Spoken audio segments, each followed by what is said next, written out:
Kumusta mga kaibigan? Ngayon, aalamin natin ang isang nakakaintriga at naiibang kuwento, isang pananaw tungkol sa bansang Pilipinas sa mata ng isang Amerikanong ekonomista. Naitanong na ba ninyo sa sarili kung ano ba talaga ang bumubuo sa kaligayahan ng isang tao, pera, kayamanan, o ang simpleng halaga na madalas nating balewalain?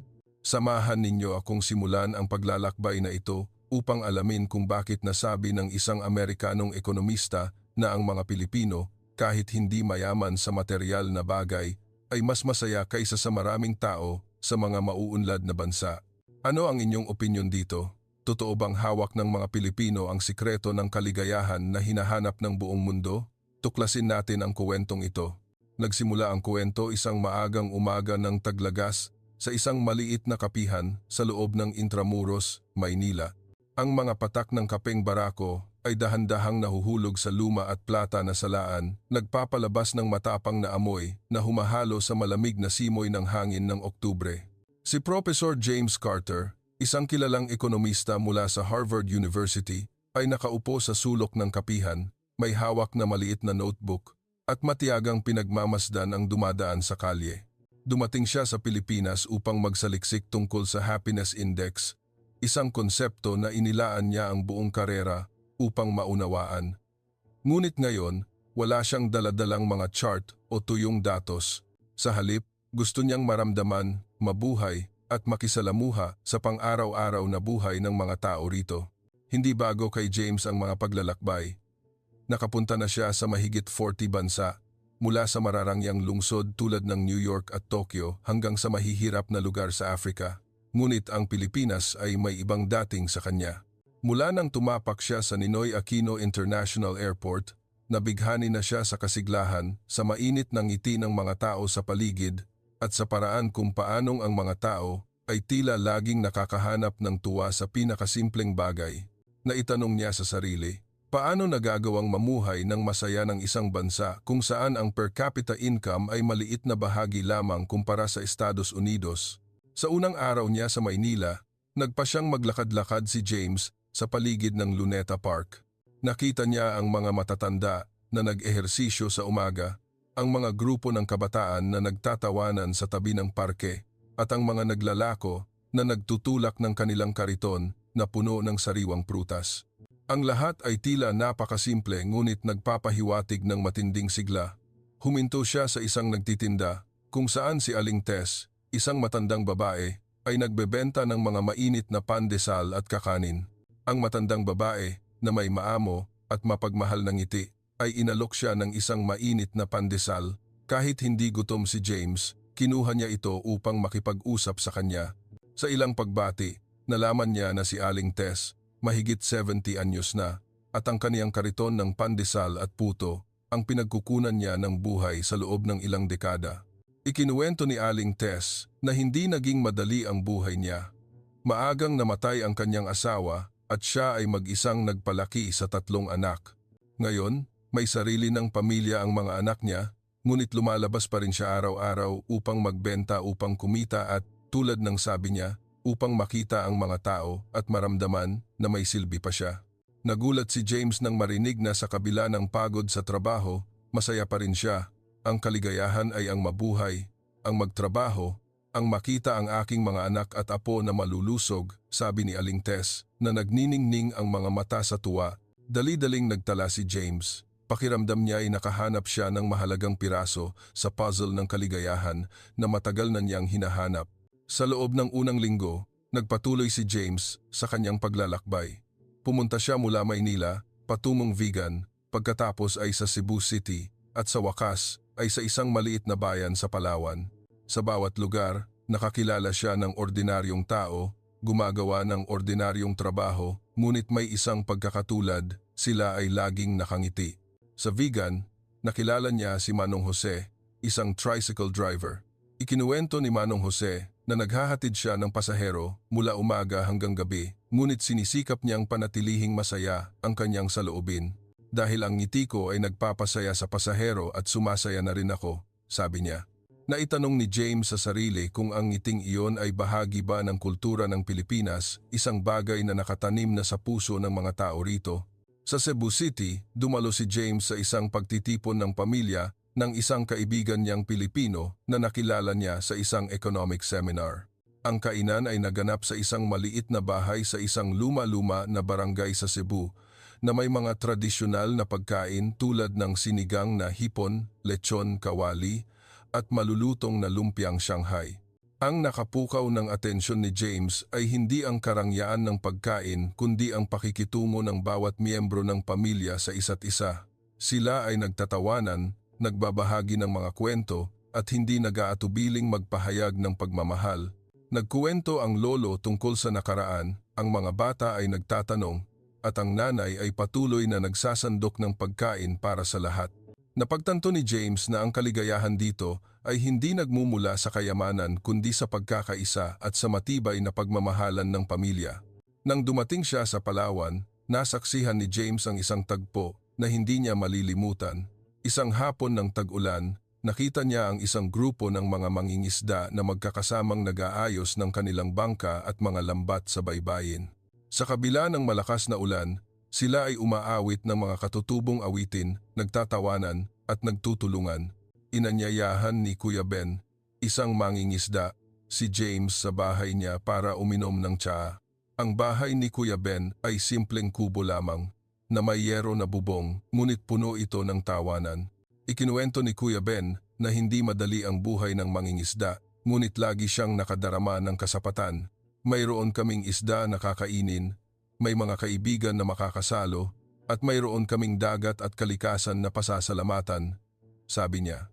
Natahimik si James, pakiramdam niya ay nakatayo siya sa harap ng isang simple ngunit malalim na katotohanan. Sa loob ng mga araw niya sa Pilipinas, nagsimulang mapagtanto ni James ang isang bagay. Ang kaligayahan ng mga Pilipino ay hindi nakasalalay sa mga numero ng GDP, hindi sa mga skyscraper o sa mga mamahaling sasakyan. Ito ay nasa mga maliliit na bagay tulad ng hapunan ng pamilya, isang ngiti ng isang vendor o isang hapon na nagtatawanan sa dalampasigan. Nagsimula siyang magtanong sa sarili. Ang Estados Unidos ba, sa lahat ng yaman at pag-unlad nito, ay mayroong nakakaligtaan? Posible bang nakalimutan na ng mga Amerikano sa paghahangad ng materyal na bagay ang halaga ng mga simpleng bagay? Nagpasya si James na itala ang kanyang mga iniisip. Isinulat niya sa kanyang notebook, itinuro sa akin ng mga Pilipino na ang kaligayahan ay hindi bagay na inaari mo kundi bagay na nararamdaman mo. Mahirap sila sa materyal, ngunit mayaman sa espiritu. Nabubuhay sila nang may pasasalamat, may pagkakaisa at may paniniwalang ang bawat araw ay isang regalo. Ang mga salitang iyon ay hindi lamang tala para sa kanya kundi isang malaking aral tungkol sa buhay. Nagpatuloy si James Carter sa kanyang paglalakbay sa Pilipinas, dala ang malalaking tanong sa kanyang isip. Matapos ang unang mga araw sa Maynila, Vigan, Cebu at Palawan, napagtanto niya na ang kaligayahan ng mga Pilipino ay tila hindi nakasalalay sa mga bagay na itinuturing niyang sukatan ng tagumpay pera, ginhawa o katayuan sa lipunan. Ngunit gusto pa rin niyang maghukay ng mas malalim, gusto niyang maunawaan kung ano talaga ang bumubuo sa pagkakaibang ito. Kultura ba, tradisyon, o isang pilosopiya ng buhay na tahimik na humuhubog sa pananaw ng mga Pilipino sa buhay? Dala-dala ang kanyang notebook saan man, sinimulan ni James ang susunod niyang yugto ng pagtuklas. Sa pagkakataong ito, may mas malalim na pananaw sa komunidad at mga pangunahing halaga. Nagpasya siyang maglaan ng oras sa isang maliit na barangay sa Bohol kung saan ang takbo ng buhay ay tila mas mabagal ngunit puno ng kahulugan. Ang barangay na ito ay nasa gitna ng malalawak na bukirin na may paikot-ikot na dirt roads na patungo sa simpleng mga bahay kubo. Ipinakilala si James ng isang lokal na kaibigan sa pamilya ni Kuya Ramon, isang tipikal na magsasaka sa rehiyon. Si Kuya Ramon, nasa edad 40, ay may maliit na pamilya kasama ang asawa at 2 anak. Ang bahay nila ay walang kakaiba. Isang lumang bubong na nipa, ilang plastik na upuan, at isang simpleng kusina na may luma ng rice cooker. Ngunit ang nakapukaw ng atensyon ni James ay ang init sa loob ng espasyong iyon. Nang pumasok siya sa bahay, Sinalubong siya ng mga ngiti at isang tasa ng mabangong salabat. Sa kanilang pag-uusap ni Kuya Ramon, nagtanong si James tungkol sa pang-araw-araw na buhay. Ikinuwento ni Kuya Ramon na pumupunta siya sa bukid tuwing umaga, nagtatrabaho hanggang sa paglubog ng araw. Mahirap ang trabaho ngunit hindi siya kailanman nawawalan ng pag-asa. Dito, magkasama kaming nabubuhay, nagtutulungan, sabi ni Kuya Ramon. Ang mga kapitbahay ay parang kapatid, nagbabahagi kami ng lahat ng bagay mula sa pagkain hanggang sa tuwa at lungkot. Nagtanong pa si James kung paano nananatiling matatag ang komunidad dito. Ngumiti si Kuya Ramon at dinala siya sa Barangay Plaza kung saan may isang grupo ng mga tao ang magkakasamang nagkukumpuni ng lumang barangay hall. Walang bayad ang sinuman, ngunit lahat sila ay nagtatrabaho nang may kasiglahan na para bang trabaho iyon ng sarili nilang pamilya. Napagtanto ni James na sa barangay na ito, ang diwa ng bayanihan ay isang hindi mapaghihiwalay na bahagi ng buhay. Ang mga tao ay hindi lamang nabubuhay para sa sarili, kundi para rin sa isa't isa. Kapag ang isang pamilya ay nahihirapan, ang buong barangay ay nagtutulungan mula sa pagbabahagi ng bigas at pera hanggang sa magkasamang pagtatayo ng bahay na nasira pagkatapos ng bagyo.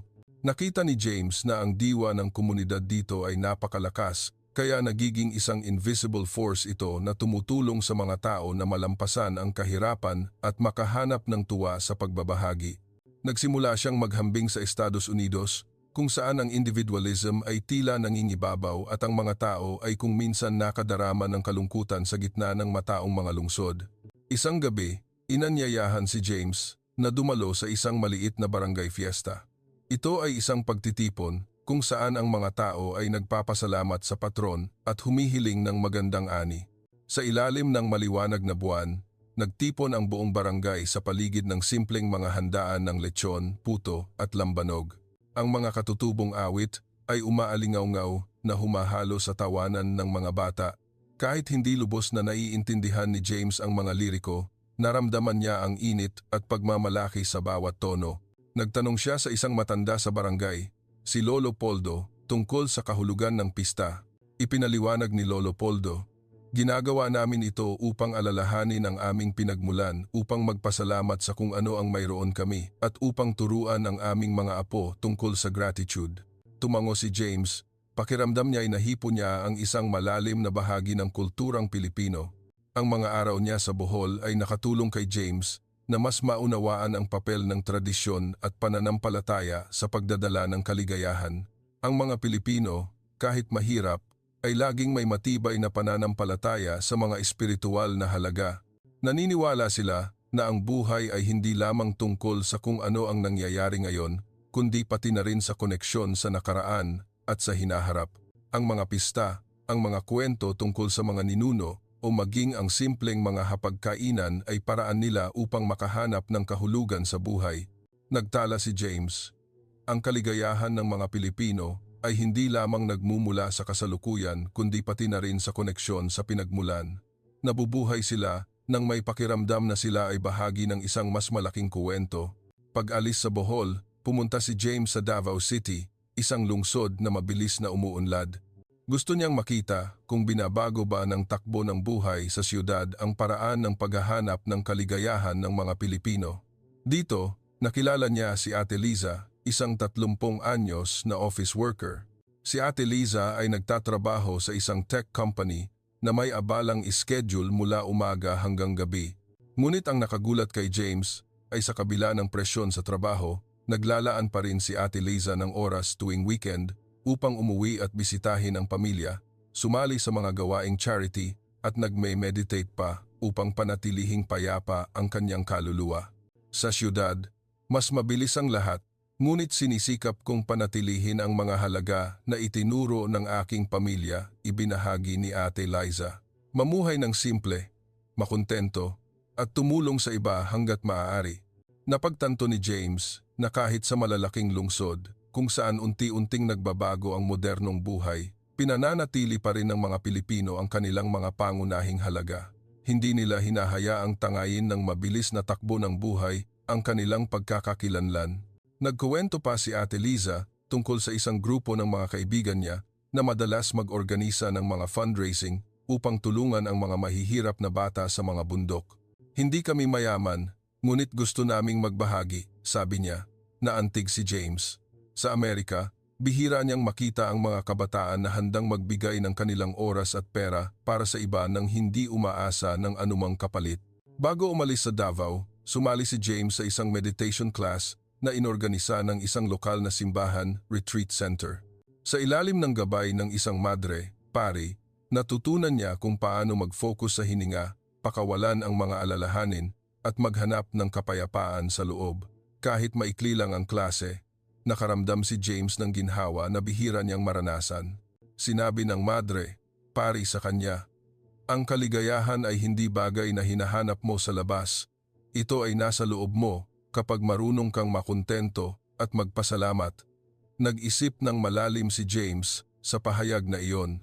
Nagsimula siyang magtanong kung ang mga Amerikano ba, sa pag-focus sa material na tagumpay, ay nakakalimutang tumingin sa loob. Nang matapos ang bahaging ito ng paglalakbay, pakiramdam ni James ay mas marami na siyang naiintindihan tungkol sa sikreto ng kaligayahan ng mga Pilipino. Hindi lang iyon ang pagkakaisa ng komunidad kundi pati na rin ang paggalang sa tradisyon, gratitude, at ang kakayahang makahanap ng tuwa sa mga simpleng bagay. Ngunit alam niya na hindi pa tapos ang kuwento. Marami pang maibibigay na aral ang Pilipinas sa kanya at sabik siyang tuklasin pa. Si James Carter, na may notebook na puno ng mga tala, ay nagpatuloy sa kanyang paglalakbay sa Pilipinas dala ang mga bagong tanong. Matapos ang Bohol at Davao, napagtanto niya na ang kaligayahan ng mga Pilipino ay hindi lamang nagmumula sa pagkakaisa ng komunidad o gratitude sa tradisyon, kundi pati na rin sa isang malalim na pilosopiya ng buhay, isang pananaw sa mundo na hindi pa niya nakikita sa ibang lugar. Sa pagkakataong ito, nagpasya siyang tuklasin ang rehiyon ng Cordillera sa Hilaga kung saan ang mga matatandang halaga ng kultura ay nananatili at kung saan umaasa siyang makakahanap pa ng mga piraso sa puzzle ng kaligayahan niya. Dumating si James sa Sagada, isang maliit na bayan na napapalibutan ng matatarik na bundok sa Mountain Province. Ang malamig na hangin, ang mga taniman ng gulay sa terraces na tila mga pintura at ang tawanan ng mga lokal na tao ay agad na nakaakit sa kanya. Iba ang Sagada sa lahat ng lugar na napuntahan niya. Dito, nakilala niya si Manang Loida, isang babaeng Igorot na nagpapatakbo ng isang maliit na homestay na nakasabit sa gilid ng burol. Si Manang Loida, na may masiglang ngiti at mainit na boses, ay inalok si James ng isang tasa ng mainit na barako at nagsimulang magkuwento tungkol sa kanyang buhay. Ikinuwento ni Manang Loida na ang mga Igorot sa Sagada ay nabubuhay sa pamamagitan ng kalikasan mula sa pagtatanim ng kamote, pag-aalaga ng manok, hanggang sa paghabi ng tela at paggawa ng handicrafts para sa mga turista. Hindi madali ang buhay nila.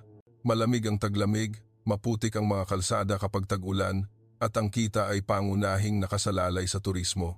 Ngunit ang nakagulat kay James ay hindi nagreklamo si Manang Loida. Simple lang ang buhay namin, pero sapat, sabi niya. May kalusugan, may pamilya, at may mga araw na nakikilala namin ang mga tao mula sa iba't ibang lugar. Masaya na yun. Nagtala si James. Pakiramdam niya ay nahipo niya ang isang pilosopiya ng buhay na hindi niya naisip. Ang pagiging kontento sa kung ano ang mayroon. Sa loob ng ilang araw niya sa Sagada, nakisalamuha siya sa buhay ng mga lokal. Sinamahan niya si Manang Loida sa public market kung saan nagtipon ang mga Igorot, Kangkanae at iba pang tribo upang bumili, magpalitan ng kalakal at makipagkuwentuhan. Ang palengke ay hindi lamang isang lugar ng kalakalan, kundi pati na rin isang espasyo ng kultura kung saan ang mga tao ay nagbabahagi ng mga kuwento, mga awitin, at maging ang mga tradisyonal na sayaw. Nakita ni James ang mga kabataang babae na nakasuot ng makukulay na woven na damit, ang mga matatandang babae na nagbebenta ng gulay nang may maamo ng ngiti, at ang mga bata na nagtatakbuhan sa palengke nang walang pakialam kung mahirap ba ang kanilang pamilya o hindi. Naitanong niya sa sarili kung ang koneksyon ba sa kalikasan at kultura ang nakatulong sa kanila na makahanap ng tuwa sa buhay. Isang gabi, inanyayahan si James na dumalo sa isang hapunan sa bahay ni Manang Loida. Ang kainan ay naganap sa simpleng bahay na kahoy na may liwanag mula sa isang gas lamp at ang mabangong amoy ng pinikpikan na umuusok mula sa kalan. Ang buong pamilya ni Manang Loida, mula sa lolo at lola hanggang sa maliliit na apo, ay nagtipon sa paligid ng hapagkainan. Nagbahagi sila ng mga tradisyonal na pagkain tulad ng pinikpikan at mga gulay at nagkuwentuhan tungkol sa mga pangyayari sa araw na iyon. Napagtanto ni James na kahit kulang sila sa material, mayaman naman sila sa pagmamahal at koneksyon.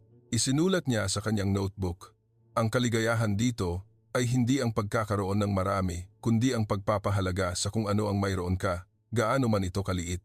Pag-alis sa Sagada, bumisita si James sa isang barangay sa Ifugao kung saan narinig niya ang kuwento ni Kuya Mario, isang lokal na magsasaka at tour guide. Ikinuwento ni Kuya Mario na ilang taon na ang nakararaan, napakahirap ng kanilang barangay kaya marami ang umalis upang maghanap ng trabaho sa syudad. Ngunit sa halip na sumuko, nagpasya ang mga tao sa barangay na magtulungan upang bumuo ng community tourism. Nagtayo sila ng mga homestay, nag-organisa ng mga cultural tours, at ipinakilala sa mga turista ang buhay ng mga Ifugao at Kalinga. Ang resulta ay hindi lamang bumuti ang ekonomiya, kundi naging mas matibay din ang komunidad. Dinala ni Kuya Mario si James sa mga paikot-ikot na kalsada ng Bato, kung saan matatanaw niya ang maringal na mga bundok at ang mga ginintuang palayan. Dito, mabagal ang takbo ng buhay namin ngunit sapat, sabi ni Kuya Mario. Hindi namin kailangan ng maraming pera, sapat lang upang mabuhay at makasama ang pamilya at mga kaibigan. Napagtanto ni James na hindi hinahabol ng mga taga-Ifugao ang materyal na kayamanan. Para sa kanila, ang kaligayahan ay ang makisalamuha sa kalikasan, ang gawin ang gusto nilang trabaho, at ang panatilihin ang kultura ng kanilang mga ninuno. Sa buong panahong nasa Hilaga siya, nagsimulang makita ni James ang isang pangkalahatang pattern. Ang mga Pilipino, maging sa siyudad o sa probinsiya, mayaman man o mahirap, ay may espesyal na kakayahan sa paghahanap ng tuwa mula sa mga simpleng bagay. Hindi nila inilalagay ang kanilang halaga sa mga bagay na mabibili ng pera, kundi nagfo-focus sa mga relasyon, sa kalikasan, at sa maliliit na sandali sa buhay. Nagtala si James, ang mga Pilipino ay nabubuhay ng may kasapatan na bihira kong makita sa mga mauunlad na bansa. Hindi nila ikinukumpara ang sarili nila sa iba, kundi nagfo-focus sa paggawa ng mas makabuluhan sa kanilang buhay. Bago umalis sa Ifugao, dumalo si James sa isang cultural gathering ng mga Ifugao. Sa ilalim ng liwanag ng apoy, narinig niya ang matatamis na katutubong awitin, nakita ang mga tradisyonal na sayaw, at naramdaman ang pagmamalaki ng mga tao sa kanilang pinagmulan. Sinabi ng isang matanda sa barangay sa kanya, "Wala kaming marami, ngunit mayroon kaming isa't isa, mayroon kaming kalikasan, at mayroon kaming mga kwento na ikukuwento sa aming mga apo." Naantig si James sa pahayag na iyon. Nagsimula siyang magtanong kung ang pagiging simple ba sa pamumuhay ng mga Pilipino ang susi sa kaligayahan na hinahanap niya. Nang bumalik siya sa Maynila upang maghanda para sa susunod niyang paglalakbay, umupo si James sa isang maliit na kapihan at binalikan ang kanyang mga tala. Napagtanto niya na ang nasaksihan niya sa Pilipinas ay hindi lamang mga individual na kwento kundi isang malaking larawan ng isang lahi na marunong mamuhay ng harmonious sa sarili at sa mundo sa paligid. Isinulat niya, "Itinuro sa akin ng mga Pilipino na ang kaligayahan ay hindi ang destination, kundi ang paraan ng paglakbay mo sa bawat araw. Nabubuhay sila ng may gratitude, may pagkakaisa, at may paniniwalang ang buhay, kahit mahirap, ay laging sulit mabuhay." Si James Carter, na ngayon ay sanay na sa takbo ng buhay sa Pilipinas, ay nakadama na ang kanyang paglalakbay ay nagdadala sa kanya sa mas malalim na mga pagtuklas. Ang mga araw sa Sagada at Ifugao ay nagbigay sa kanya ng bagong pananaw sa kaligayahan, kung saan ang kasapatan ay hindi nagmumula sa material kundi sa koneksyon sa kalikasan, kultura at komunidad. Ngunit gusto pa rin niyang malaman, gusto niyang makita kung ang mga halagang ito ba ay umiiral sa ibang mga lugar kung saan ang takbo ng buhay ay maaaring mas mabilis, mas moderno. Sa isip na iyon, nagpasya si James na bumalik sa Visayas, sa Bacolod City, ang kabisera ng Sugarlandia. upang mas ma-explore kung paano nakahanap ng tuwa ang mga tao rito sa pang-araw-araw na buhay. Sinalubong ng Bacolod si James ng sikat ng araw at ng kasiglahan ng isang city of smiles.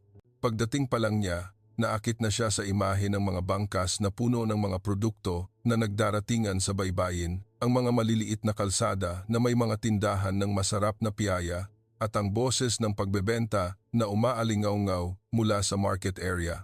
Nagpasya si James na simulan ang kanyang paglalakbay sa pamamagitan ng pagbisita sa Bacolod Public Market, isang simbolo ng kultura ng Visayas. Sa isang maliit na taxi, sinamahan siya ni Kuya Lito, isang lokal na driver sa mataong lugar. Ang public market ay isang ganap na kakaibang mundo. Ang mga puwesto ay puno ng mga sariwang prutas, gulay at mga seafoods na nagsisiksikan. Ang mga bumibili at nagbebenta ay nagpapalitan ng kalakal ng may ngiti at palakaibigang pagbati. Ikinuwento ni Kuya Lito kay James na ang merkado ay hindi lamang isang lugar ng kalakalan, kundi pati na rin isang lugar upang makilala ang mga tao, magbahagi ng balita at minsan ay magkuwentuhan lamang. Dito, nabubuhay kami sa siyudad pero hindi kami nag-iisa, sabi ni Kuya Lito. Sa bawat araw na lumalabas ako, pakiramdam ko'y nakikilala ko ang buong mundo. Nagulat si James sa optimismo na iyon. Para sa kanya, ang merkado ay hindi lamang isang aktibidad pang-ekonomiya, kundi pati na rin isang simbolo ng koneksyon at kagalakan sa buhay.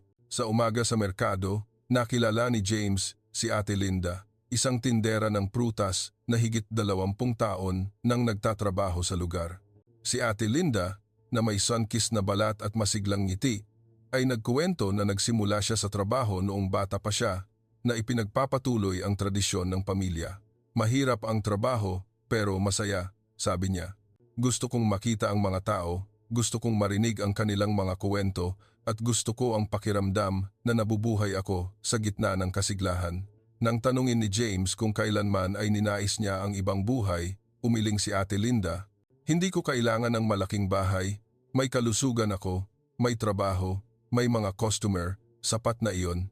Nagtala si James, pakiramdam niya ay nakahanap siya ng isang simpleng katotohanan. Ang kaligayahan ay hindi bagay na hinahabol mo, kundi bagay na nililikha mo mula sa kung ano ang mayroon ka. Pag-alis sa merkado, inanyayahan ni Kuya Lito si James sa kanilang bahay upang mananghalian. Ang bahay ni Kuya Lito ay nasa tabi ng isang maliit na kalsada na napapalibutan ng mga puno ng niyog. Ang tanghalian ay isang tipikal na Visayan na hapagkainan na may inasal na manok, kansi at pansit molo. Ang buong pamilya ni Kuya Lito ay nagtipon sa paligid ng hapagkainan mula sa lola hanggang sa maliliit na apo, lahat ay masaya. Napagtanto ni James na kahit hindi mayaman ang buhay dito, ang pagkakaisa ng pamilya ay isang malaking pinagmumulan ng lakas. Ikinuwento ni Kuya Lito na tuwing gabi, ang buong pamilya ay madalas na nagtitipon, nagkukuwentuhan, naghaharana o simpleng pinagmamasdan ang paglubog ng araw. Ang mga sandali na tulad nito ang nagpapahalaga sa buhay, sabi niya. Tumango si James. Pakiramdam niya ay natututo siya ng bagong aral tungkol sa halaga ng mga simpleng bagay. Sa mga araw niya sa Bacolod, sumali rin si James sa isang pagtitipon ng harana at acoustic music, isang uri ng tradisyonal na sining sa Visayas.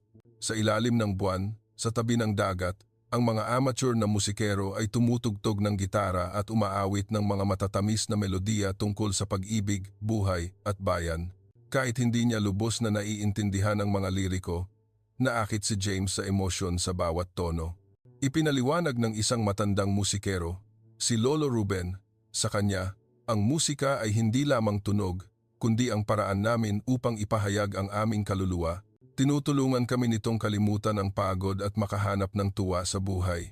Nagtala si James, ginagawa ng mga Pilipino ang mga kahirapan na sining at ang sining na iyon ay nagiging pinagmumulan ng kaligayahan. Naglaan din si James ng oras upang makipag-usap sa isang grupo ng mga estudyante sa University of St. Lasal. Ang mga kabataan na ito na may pangarap na maging engineer, guro o negosyante ay nakapukaw ng atensyon niya dahil sa kanilang optimismo at progressiveness.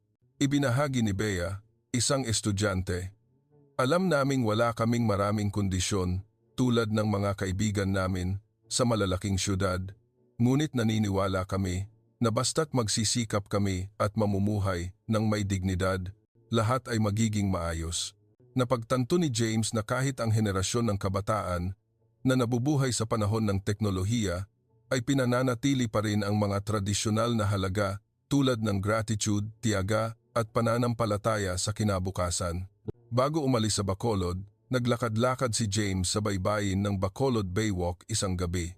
Nakita niya ang mga magkasintahan na magkahawak kamay, ang mga pamilya na nagdadala sa kanilang mga anak upang maglaro at ang mga matatanda na nakaupo at nagpapahangin sa tabi ng dagat. Ang lahat ay nagpapahiwatig ng isang kapayapaan na bihira niyang makita sa malalaking syudad ng Amerika. Naitanong niya sa sarili kung ang mabagal na takbo ba ng buhay, ang kalapitan sa kalikasan at ang pagmamahalan ng tao sa tao ang bumubuo sa pagkakaiba. Isinulat ni James sa kanyang notebook, itinuro sa akin ng mga Pilipino sa Visayas na ang kaligayahan ay hindi kailangang maging komplikado. Ito ay maaaring isang hapunan ng pamilya, isang harana, o isang ngiti sa public market. Nang umalis sa Bacolod, pakiramdam ni James ay mas marami pa siyang naiintindihan tungkol sa sikreto ng kaligayahan ng mga Pilipino. Nabubuhay sila ng may kasapatan, may tuwa mula sa maliliit na bagay at may pusong laging bukas. Ngunit alam niya na hindi pa tapos ang kanyang paglalakbay. Marami pang kwento ang Pilipinas at sabik siyang tuklasin pa. Si James Carter, na may notebook na lalong tumitibay sa mga tala, ay nakadarama na papalapit na siya sa pag-unawa kung bakit masayang nabubuhay ang mga Pilipino kahit hindi masagana ang buhay. Ang mga karanasan sa Bacolod, kasama ang public market, harana at pagkakaisa ng pamilya, ay nag-iwan ng malalim na impresyon sa kanya tungkol sa kung paano nakahanap ng tuwa ang mga Pilipino sa mga simpleng sandali. Ngunit gusto pa rin niyang maghukay ng mas malalim. Gusto niyang makita kung ang mga halagang ito ba ay umiiral sa ibang mga lugar, kung saan ang takbo ng buhay ay maaaring mas mahirap o kung saan unti-unting binabago ng modernisasyon ang paraan ng pamumuhay ng mga tao. Sa isip na iyon, nagpasya si James na pumunta sa rehiyon ng Bukidnon sa Mindanao kung saan narinig niya ang tungkol sa mga taong nabubuhay sa gitna ng mga bundok, kape at may natatanging mga kuwento ng kultura. Sinalubong ng Bukidnon si James ng sariwang hangin na may bahid ng amoy ng roasted coffee mula sa malalawak na taniman. Ang Malaybalay, ang sentro ng rehiyon, ay isang maliit ngunit masiglang syudad kung saan ang lokal na kultura ay humahalo sa modernong takbo ng buhay.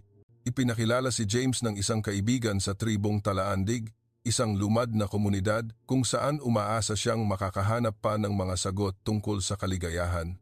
Pagpasok pa lang niya sa tribal community, naakit na siya sa mga longhouses, ang mga puno ng kape na hitik sa bunga at ang tawanan ng mga bata na umaalingaw-ngaw sa gitna ng berdeng espasyo. Dito, nakilala ni James si Apo Dato Kasoy, isang pinuno ng tribo na mahigit 60 taong gulang. Si Dato Kasoy, na may matigas na mukha ngunit may mainit na mga mata, ay inanyayahan si James na umupo sa tabi ng apoy sa loob ng kanilang bahay. Sa pamamagitan ng mabangong rice wine, ikinuwento niya ang kanilang buhay. Nabubuhay kami sa pamamagitan ng lupa, ng kagubatan, ng kape, sabi ni Dato Kasoy. Hindi madali ang buhay, ngunit laging nagpapasalamat kami. May kalusugan, may pamilya, may tribo, sapat na yon. Nakikinig si James, nararamdaman ang katapatan sa bawat salita. Nagtanong siya kay Dato Kasoy kung paano hinaharap ng mga Talaandig ang mga kahirapan tulad ng masamang ani o ang pagbabago ng panahon. Ngumiti si Dato Kasoy at itinuro ang labas, kung saan ang mga tao sa tribo ay magkakasamang naglilinis ng plaza upang maghanda para sa isang festival. Kapag may kahirapan, hindi kami nag-iisa, sabi niya. Ang buong tribo ay nagtutulungan, mula sa pagbabahagi ng pagkain hanggang sa pagtuturo sa aming mga anak. Naniniwala kami na basta't nagkakaisa, walang imposible na malalampasan. Nagtala si James, pakiramdam niya ay nahipo niya ang isa pang pangunahing halaga ng mga Pilipino, ang pagkakaisa. Dito, walang naiiwan at lahat ay bahagi ng isang mas malaking komunidad. Sa loob ng ilang araw niya sa tribo, sumali si James sa isang ritual ng pananampalataya. Ang tunog ng mga kulintang at agong ay umaalingaw-ngaw sa gitna ng mga bundok na humahalo sa magagandang sayaw ng mga babae na nakasuot ng tradisyonal na damit. Kahit dayuhan si James, naramdaman niya ang lakas ng musika at ang koneksyon na dala nito. Ipinaliwanag ng isang binata sa tribo, si Datu Ray, sa kanya, ang agong ay hindi lamang tunog kundi ang boses ng aming mga ninuno ng bundok. Kapag tumutugtog kami ng agong, pakiramdam namin ay kabilang kami sa lugar na ito, kabilang kami sa isa't isa. Tumango si James, pakiramdam niya ay nakahanap siya ng isa pang piraso sa puzzle ng kaligayahan, ang koneksyon sa pinagmulan. Pag-alis sa tribo, pumunta si James sa isang taniman ng kape sa labas ng Malaybalay. Dito, nakilala niya si Ate Salome, isang manggagawa sa pag-aani ng kape. Si Ate Salome, nasa edad 25, ay nagtatrabaho mula umaga hanggang hapon, nag-aani ng bawat pulang butil ng kape sa ilalim ng matinding sikat ng araw. Mahirap ang trabaho, hindi mataas ang kita, ngunit laging nakangiti si Ate Salome. Nagtatrabaho ako upang mapag-aral ang aking mga anak, sabi niya. Kapag nakikita kong lumalaki ang aking mga anak, nakakapag-aral, pakiramdam ko'y sulit ang lahat ng pagod. Nagtanong si James kung kailanman ay nangarap siya ng ibang buhay. Umiling si Ate Salome. Hindi ko kailangang yumaman, kailangan ko lang magkaroon ng magandang kinabukasan ang aking mga anak at maging payapa ang aking pamilya. Masaya na ako. Ang kwento ni Ate Salome ay nagpabigat sa isip ni James. Sa Amerika, madalas niyang makita ang mga tao na naghahabol ng malalaking layunin tulad ng pagbili ng malaking bahay, magandang sasakyan o pag-angat sa karera. Ngunit dito, ang kaligayahan ni Ate Salome ay nasa mga simpleng bagay. Isang maliit na bahay, isang hapunan kasama ang pamilya at pag-asa sa kinabukasan ng kanyang mga anak. Isinulat ni James sa kanyang notebook. Itinuro sa akin ng mga Pilipino sa Bukidnon na ang kaligayahan ay hindi ang pagkakaroon ng lahat, kundi ang pagpapahalaga sa kung ano ang mayroon ka at ang mabuhay para sa mga mahal mo. Bago umalis sa Bukidnon, sumali si James sa isang night market sa Malaybalay. Ang night market ay masigla na may mga puesto na nagbebenta ng handicrafts, street food at cultural performances. Nakita niya ang mga pamilya na nagdadala sa kanilang mga anak upang maglaro, ang mga grupo ng kabataan na kumukuha ng larawan at ang mga nagtitinda na laging nakangiti habang nag-aalok ng kanilang paninda.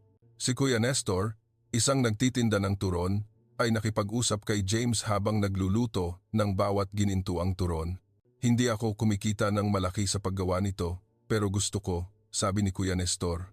Ang makilala ang mga tao, ang makita silang masaya habang kumakain ng gawa ko. Masaya na ako. Ngumiti si James, nararamdaman niya muli ang pagiging simple, ngunit lalim sa paraan ng paghahanap ng kaligayahan ng mga Pilipino. Nang sumakay siya sa bus paalis sa Bukidnon, binalikan ni James ang kanyang mga tala. Napagtanto niya na maging sa kabundukan man o sa kapatagan, sa tribo man o sa syudad, ang mga Pilipino ay may isang pagkakatulad. Nabubuhay sila ng may gratitude at kasapatan. Hindi nila ikinukumpara ang sarili nila sa iba.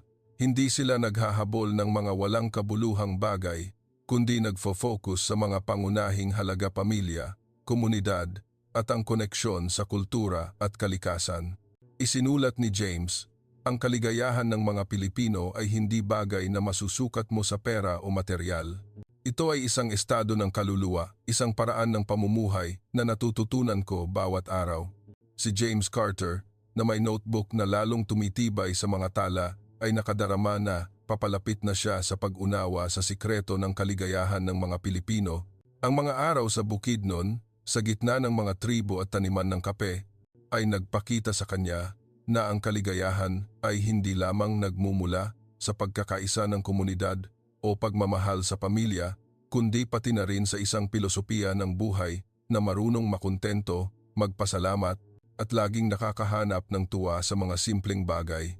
Ngunit gusto pa rin niyang malaman, gusto niyang makita kung ang mga halagang ito ba ay nananatili sa mga lugar kung saan ang modernisasyon ay nagaganap ng mabilis, kung saan ang buhay ay maaaring tangayin ng mabilis na takbo ng panahon. Sa isip na iyon, nagpasya si James na pumunta sa Metro Manila, ang pinakamasiglang sentro ng ekonomiya ng Pilipinas, upang maghanap ng sagot. Sinalubong ng Metro Manila si James ng walang humpay na kasiglahan. Ang mga kalsada ay puno ng mga sasakyan, ang mga high-rise buildings ay kumikinang sa ilaw, at ang mabilis na takbo ng buhay ay nagpapadama sa kanya na para siyang pumasok sa isang ganap na kakaibang mundo kumpara sa mga probinsiya na napuntahan niya.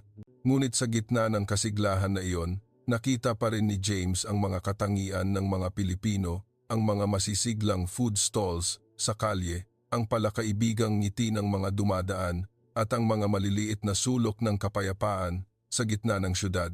Naitanong niya sa sarili, sa isang lugar kung saan tila umiikot ang lahat sa trabaho at pera, nananatili pa ba ang kasapatan at kagalakan sa buhay ng mga tao?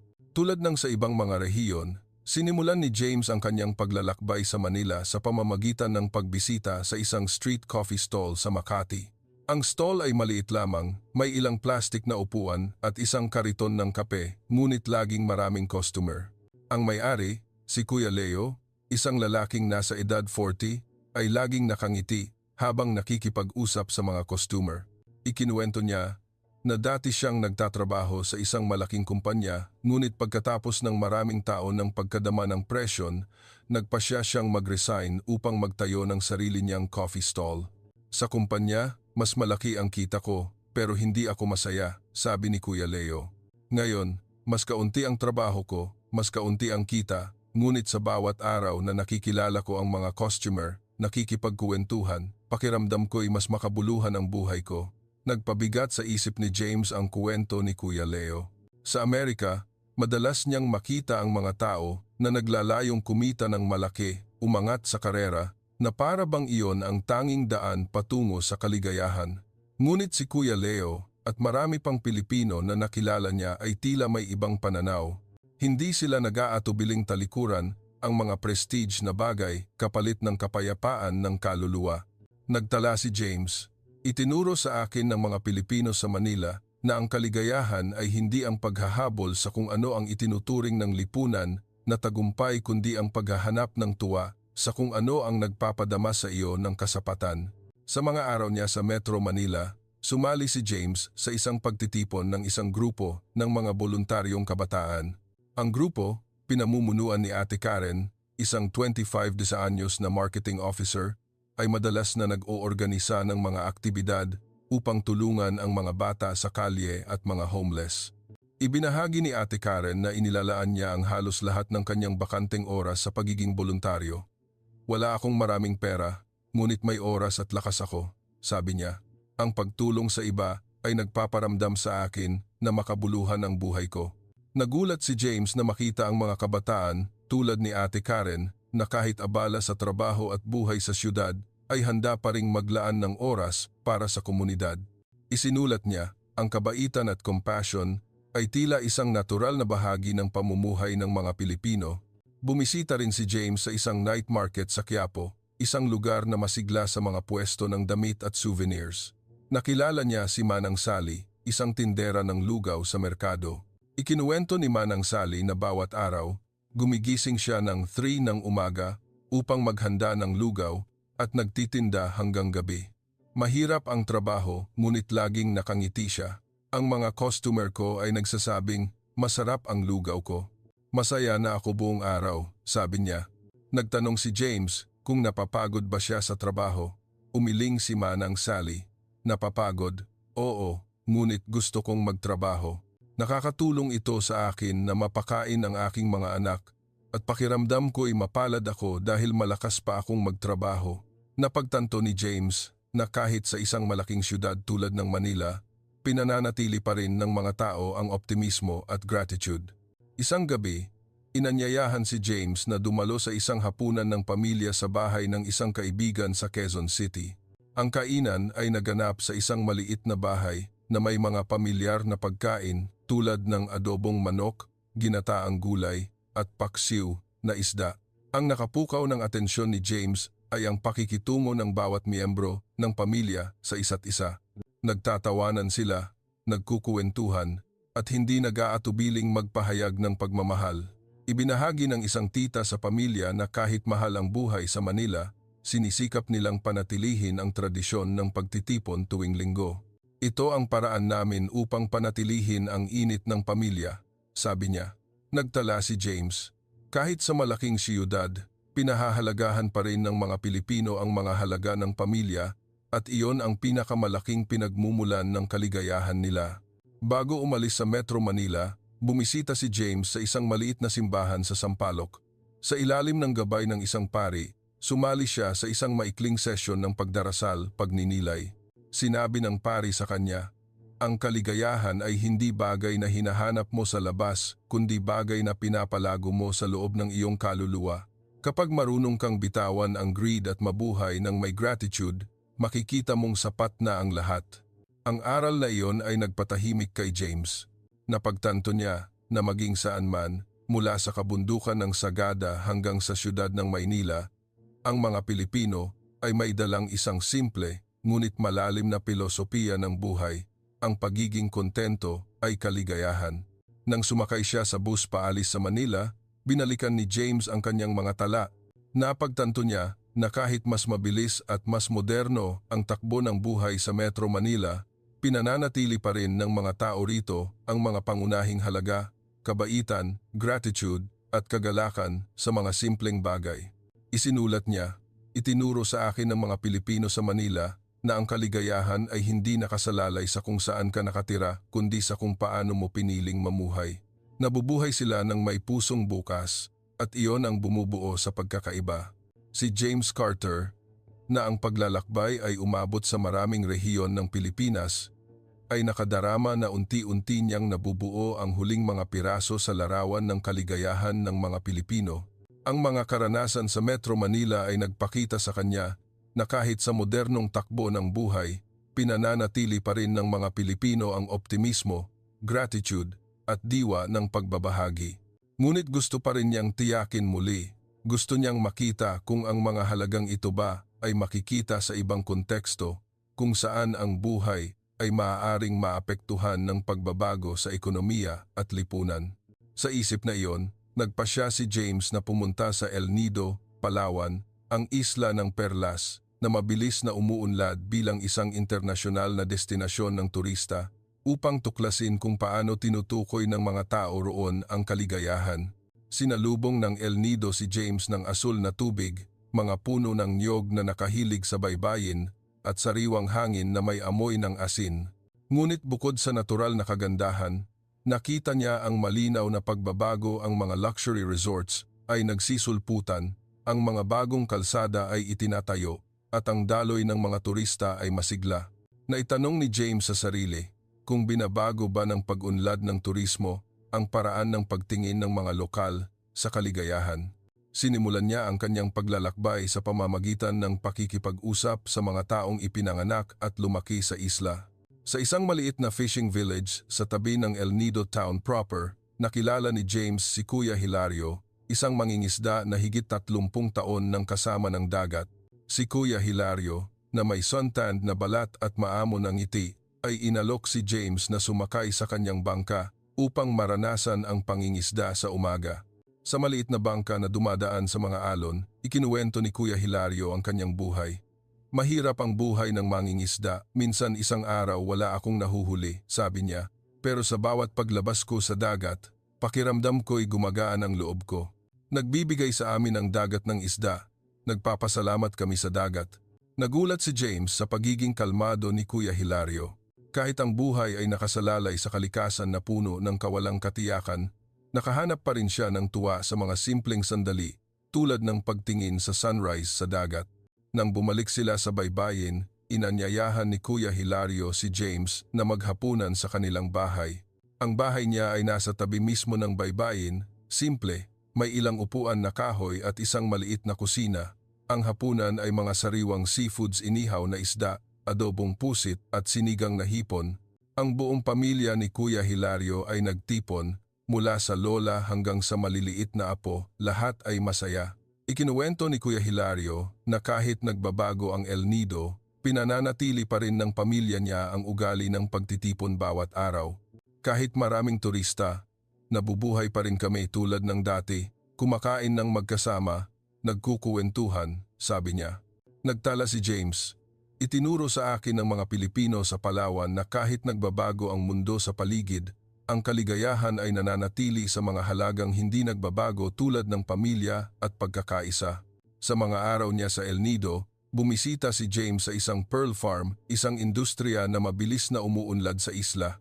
Dito, nakilala niya si Ate Perlita, isang babae na nagtatrabaho sa pag-aalaga ng perlas. Ikinuwento ni Ate Perlita na ang trabaho niya ay nangangailangan ng pasensya dahil kailangan niyang maghintay ng maraming taon bago mabuo ang isang perlas. Ngunit kapag nakita ko ang perlas na nabuo, pakiramdam ko'y sulit ang lahat ng pagod, sabi niya. Nagtanong si James kung nakadarama ba siya ng presyon ngayong dumarami ang turista sa El Nido at tumataas ang presyo. Ngumiti si Ate Perlita, may presyon, oo, ngunit hindi ako nag-aalala. May trabaho ako, may pamilya, at may dagat na mapagmamasdan bawat araw, sapat na yon. Napagtanto ni James na kahit ang pag-unlad ng ekonomiya ay nagbabago sa El Nido, pinananatili pa rin ng mga tao roon ang kasapatan sa kanilang buhay. Isang hapon, sumali si James sa isang local culture tour na inorganisa ng isang kabataang babae na nagngangalang Jenna. Si Jenna, isang tour guide, ay dinala si James at ang grupo ng mga turista sa mga maliliit na kalsada, bumisita sa mga fishing village at nagkuwento tungkol sa kasaysayan ng isla. Ibinahagi ni Jenna na lumaki siya sa El Nido, nasaksihan ang isla mula sa isang tahimik na lugar hanggang sa maging internasyonal na destinasyon. Maraming tao ang nag-iisip na mawawala ang aming pagkakakilanlan dahil sa pag-unlad, sabi niya. Ngunit pinananatili namin ang mga mahalagang bagay, ang pagmamahal sa dagat, sa bayan at sa isa't isa. Na-impress si James sa pagmamalaki ni Jenna. Isinulat niya, ang mga kabataan sa El Nido ay nagpakita sa akin na kahit may modernisasyon, pinahahalagahan pa rin nila ang kanilang pinagmulan at nakakahanap ng tuwa sa pagbabahagi ng kanilang kultura. Bago umalis sa El Nido, bumisita si James sa isang maliit na kapilya na nasa burol na tanaw ang dagat. Sa ilalim ng puno ng nara, nakipag-usap siya sa isang matandang madre. Sinabi ng madre, ang kaligayahan ay hindi bagay na hinahanap mo sa malalayong lugar, kundi bagay na nararamdaman mo sa kasalukuyan. Kapag marunong kang pahalagahan ang kung ano ang mayroon ka, gaano man ito kaliit, makikita mong laging sapat ang buhay. Ang aral na iyon ay nagpatahimik kay James. Napagtanto niya na mula Maynila hanggang Palawan, mula sa kabundukan hanggang sa isla, ang mga Pilipino ay may dalang isang karaniwang pilosopiya ng buhay, pagiging kontento, gratitude, at ang mabuhay ng may pusong bukas. Nang sumakay siya sa ferry paalis sa El Nido, binalikan ni James ang kanyang mga tala. Napagtanto niya na maging saan man, ang mga Pilipino ay may espesyal na kakayahan sa paghahanap ng tuwa mula sa mga maliliit na bagay. Hindi sila naghahabol ng material, hindi nila ikinukumpara ang sarili nila sa iba, kundi nagfo-focus sa mga pangunahing halaga pamilya, komunidad, at ang koneksyon sa kalikasan at kultura. Isinulat ni James, itinuro sa akin ng mga Pilipino sa Palawan na ang kaligayahan ay hindi nakasalalay sa kayamanan o pag-unlad. Ito ay nasa paraan ng pagtingin mo sa buhay at sa kung paano mo piniling mamuhay bawat araw. Si James Carter, na ngayon ay halos nalibot na ang Pilipinas, ay nakadama na papalapit na sa katapusan ang kanyang paglalakbay. Ang mga araw sa Palawan, sa gitna ng asul na dagat at mga payapang fishing villages, ay nagpatibay sa kanyang paniniwala na ang kaligayahan ng mga Pilipino ay hindi nakasalalay sa material kundi sa kasapatan, gratitude, at sa malalim na koneksyon sa pamilya, komunidad at kultura. Ngunit bago umalis sa Pilipinas, gusto ni James na bumalik sa Maynila kung saan nagsimula ang kanyang paglalakbay upang buuin ang lahat ng natutunan niya at hanapin ang huling sagot. Ano ba talaga ang bumubuo sa kaligayahan ng mga Pilipino? Dala-dala ang kanyang notebook na puno ng mga tala, sinimulan niya ang huling mga araw niya sa Pilipinas na may kasamang pananabik at lungkot. Sinalubong ng Maynila si James ng mahinang ambon, dala ang malamig na simoy ng hangin na tipikal sa Hilaga. Pumili siya ng isang maliit na kapihan malapit sa Luneta Park kung saan siya umupo noong unang araw niya sa Pilipinas. Nakaupo siya sa tabi ng bintana, pinagmamasdan ang mga taong dumadaan sa ilalim ng iba't ibang kulay ng payong at binalikan ni James ang kanyang mga tala. Napagtanto niya na mula sa mga vendors cart sa Maynila, mga bukirin sa Bohol public market sa Bacolod, hanggang sa mga long houses sa Bukidnon, ang mga Pilipino ay may isang pagkakatulad. Nabubuhay sila ng may pusong bukas, laging nakakahanap ng tuwa sa mga maliliit na bagay, at laging nagpapasalamat sa kung ano ang mayroon sila. Upang mas maunawaan kung paano pinapanatili ng mga Pilipino ang kaligayahan sa pang-araw-araw na buhay, nagpasya si James na makipagkita sa isang grupo ng mga kabataan sa Maynila na nagtatrabaho sa mga creative fields tulad ng sining at startups. Sa isang co-working space sa Old Manila, nakipag-usap siya kay June, isang 28 anyos na graphic designer.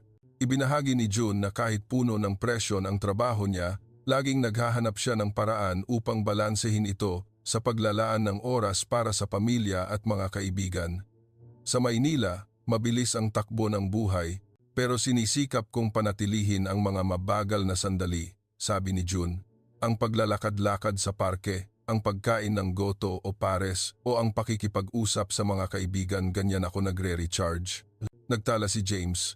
Pakiramdam niya ay maging ang modernong kabataan ay hindi hinahayaang tangayin ng takbo ng syudad ang kanilang mga pangunahing halaga. Sumali rin si James sa isang mindfulness workshop na inorganisa ng isang lokal na organisasyon. Ipinaliwanag ng instructor, si Gang Carmen, na maraming Pilipino, kahit hindi nila tinatawag na mindfulness, ay matagal nang nagsasanay ng ganitong pamumuhay. Natutunan naming mamuhay sa kasalukuyan, pahalagahan ang kung ano ang mayroon, at huwag hayaang tangayin ng mga alalahanin ng aming isip, sabi niya. Sinubukan ni James na mag-meditate kasama ang grupo, nag-focus sa kanyang hininga, at nakadama ng kapayapaan na bihira niyang maranasan sa Amerika. Isinulat niya. Itinuro sa akin ng mga Pilipino na ang kaligayahan ay hindi lamang damdamin kundi isang estado ng kaluluwa, isang paraan ng pamumuhay na matututunan ng sinuman. Sa huling mga araw niya sa Maynila, bumisita si James sa isang maliit na market sa labas ng syudad. Dito, nakilala niya si Aling Rosa, isang tindera ng gulay na mahigit 60 taong gulang. Ikinuwento ni Aling Rosa na kahit mahirap ang trabaho at hindi mataas ang kita, laging nakakaramdam siya ng kasapatan. Nagbebenta ako ng gulay upang mapag-aral ang aking apo, at sa bawat araw na nakikilala ko ang mga tao, masaya ako, sabi niya. Nagtanong si James kung kailanman ay nangarap siya ng ibang buhay. Tumawa ng malakas si Aling Rosa. Ano pa ang pangarap ko? May kalusugan ako, may apo, may mga kaibigan na customers, sapat na yon. Ngumiti si James, nararamdaman ang katapatan at pagiging simple sa mga salita niya. Isang gabi, inanyayahan si James na dumalo sa isang hapunan ng pamilya sa bahay ng isang kaibigan sa Maynila. Ang kainan ay naganap sa isang maliit na bahay na may mga pamilyar na pagkain tulad ng adobo, sinigang na hipon, at nilagang baka. Ang buong pamilya ay nagtipon, nagkukuwentuhan, nagtatawanan, at hindi nag-aatubiling magpahayag ng pagmamahal. Ibinahagi ng padre de familia na kahit may kahirapan sa buhay, basta't magkasama ang pamilya, magiging maayos ang lahat. Napagtanto ni James na maging saan man, mula sa probinsiya hanggang sa syudad, ang pamilya ay laging sentro ng kaligayahan ng mga Pilipino. Nang papalapit na ang araw ng pag-alis niya sa Pilipinas, umupo si James upang buuin ang lahat ng natutunan niya. Napagtanto niya na ang kaligayahan ng mga Pilipino ay hindi nakasalalay sa mga numero ng GDP, mga skyscraper o mga mamahaling sasakyan. Ito ay nasa mga simpleng bagay, isang hapunan ng pamilya, isang ngiti ng isang vendor, isang hapon na umaawit sa dalampasigan o isang sandali ng meditation sa tabi ng dagat. Nabubuhay ang mga Pilipino ng may gratitude, kasapatan at may paniniwalang ang buhay kahit mahirap ay laging sulit mabuhay. Isinulat ni James ang huling linya sa kanyang notebook. Itinuro sa akin ng mga Pilipino na ang kaligayahan ay hindi bagay na inaari mo kundi bagay na nararamdaman mo. Mahirap sila sa material ngunit mayaman sa espiritu. Nabubuhay sila ng may pusong bukas at iyon ang pinakamalaking aral na dadalhin ko mula sa Pilipinas. Nang sumakay siya sa eroplano paalis sa Maynila, gumaan ang loob ni James. Parang nakita niya hindi lang ang sagot sa kanyang pananaliksik, kundi pati na rin isang bagong paraan ng pamumuhay para sa sarili niya. Salamat sa inyong pagsunod sa kwento ni James at sa kanyang paglalakbay upang tuklasin ang kaligayahan sa Pilipinas. Kung nagustuhan ninyo ang kwentong ito, Pindutin ang subscribe button upang hindi mapalampas ang mga susunod na content na kaakit-akit. Magpapatuloy kaming magdala ng mga kwentong puno ng inspirasyon, mga malalim na aral mula sa buong mundo. Magkita-kita tayong muli sa susunod na mga video.